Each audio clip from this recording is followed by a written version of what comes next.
Wakati shughuli za bunge zikiendelea bungeni jijini Dodoma, ambapo wabunge mbalimbali walikuwa kila viapo vyao kwa mujibu wa imani ya dini zao.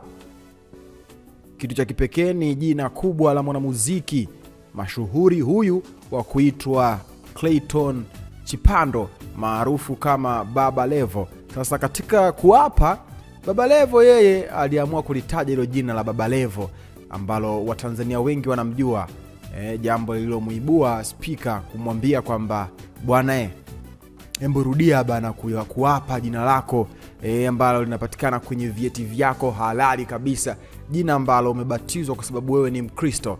Rudia kiapo chako. Msikilize Baba Levo akiapa na baadaye kukosolewa na speaker wa bunge na kurudia kiapo chake. Mheshimiwa Clayton Revocatus Chipando,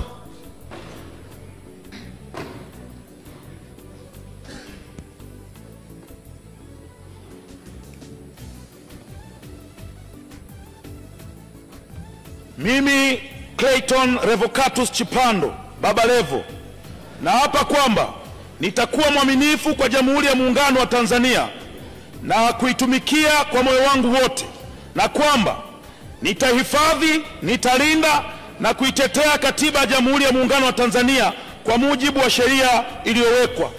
Mwenyezi Mungu nisaidie.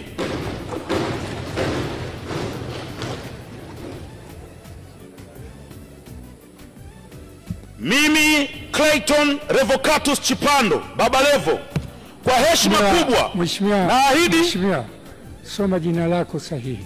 Ndio hilo mheshimiwa. Baba Levo sio jina lako rasmi. Okay. Anza upya kiapo chako.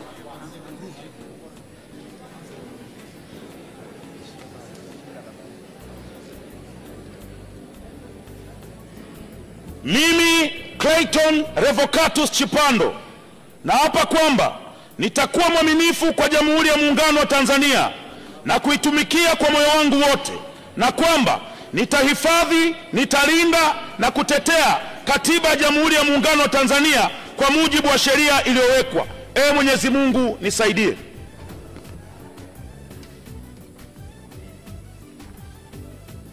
Mimi Clayton Revocatus Chipando kwa heshima kubwa naahidi mbele ya bunge tukufu kuwa nitakuwa mtiifu na mwaminifu kwa nchi yangu ya Tanzania, na kwamba ninaahidi kuilinda na kuitumikia na kuitetea Jamhuri ya Muungano wa Tanzania kwa nguvu zangu zote na moyo wangu wote.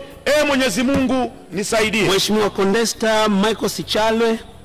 Huyo ndio Clayton Chipando maarufu kama Baba Levo, mbunge wa jimbo la Kigoma mjini kwa tiketi ya Chama cha Mapinduzi. Maoni yako ni yapi? Nione kwenye comment, maoni yako itakuwa vyema na swadakta sana. Hii ni VOT Media. Wakati wote sisi tumechangamka. Hamasa ni kuendelea kusubscribe katika YouTube channel ya kwetu. Subscribe, like, comment, share kwa ndugu jamaa na marafiki ili siku zote wasiweze kupitwa na taarifa zote muhimu ambazo zinakuwa zinatoka kwetu.